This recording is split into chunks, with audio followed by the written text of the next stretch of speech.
Hello everyone, in this video we will study the derivatives of the endodermal germ layer.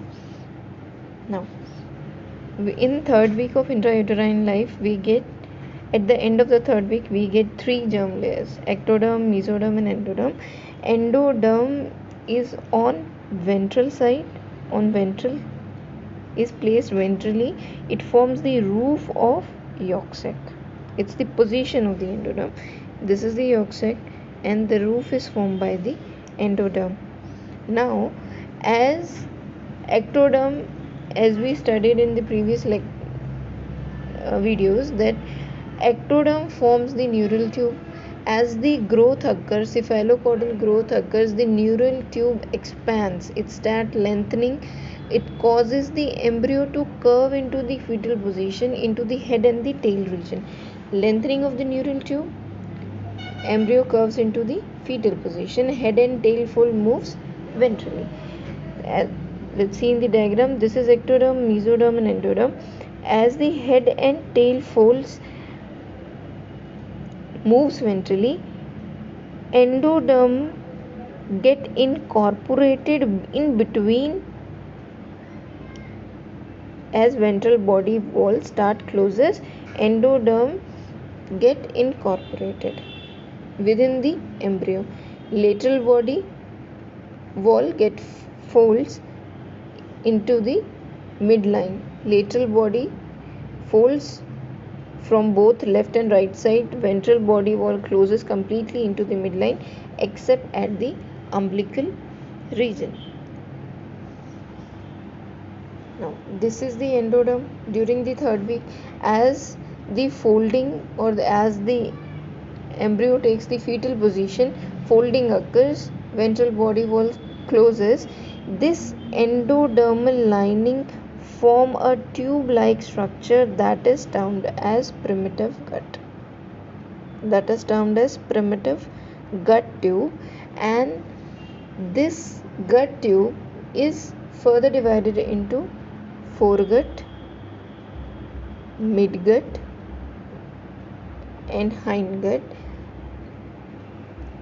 Midgut communicates with the yolk sac by a broad stalk, that is the vitelline duct or the yolk sac duct initially, and with development this wide duct get narrows and longer. Now, see in the diagram, this is the endoderm. As growth occurs, fetal position, curvature, head and tail folds start curving. Amnion is pulled downward and it encloses all the embryo.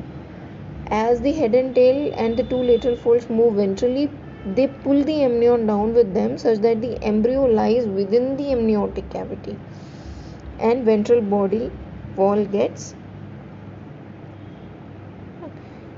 This whole embryo lies within the amniotic cavity and the ventral body wall get closed except at the region of the umbilicus, and the endoderm forms the primitive gut. Same at the midgut region we have, this is the umbilicus which connects the midgut and the yolk sac. Now, endoderm give rise to, first of all, endoderm forms GIT, that is the primitive gut tube, and this foregut, midgut and hindgut at the cephalic end of the foregut there is oropharyngeal membrane. There is a membrane termed as oropharyngeal membrane, and this membrane separates and it's from the stomodium or mouth. At approximately at the fourth week, this oropharyngeal membrane get ruptures and it's open communication between the oral cavity and the primitive gut. Similarly, hindgut at the distal end we have cloacal membrane. And cloacal membrane breaks down in the 7th week because growth occur in cephalocaudal direction. 4th week mouth forms, and at the end of the 7th week this cloacal membrane ruptures for the opening of the anus. Now, as a result of the cephalocaudal growth, lateral folding, there is partial incorporation of allantois into the body of the embryo, which forms the cloaca. And this cloaca we study in the systemic embryology, that this cloaca give rise to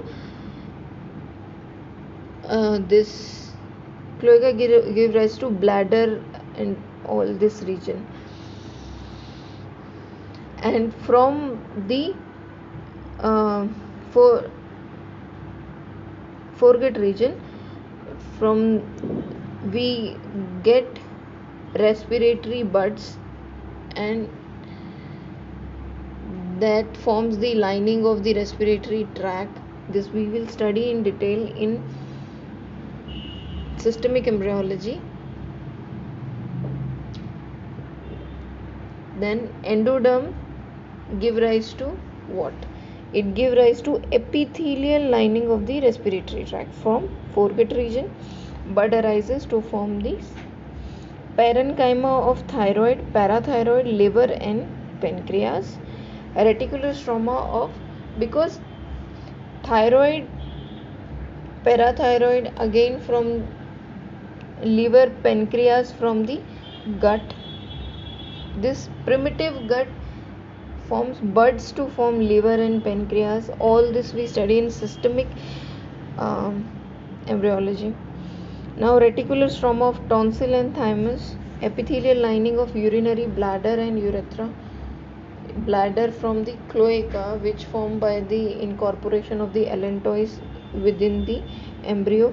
Epithelial lining of the tympanic cavity and auditory tube, because foregut region forms this all oropharyngeal region, and by this it give this whole endoderm.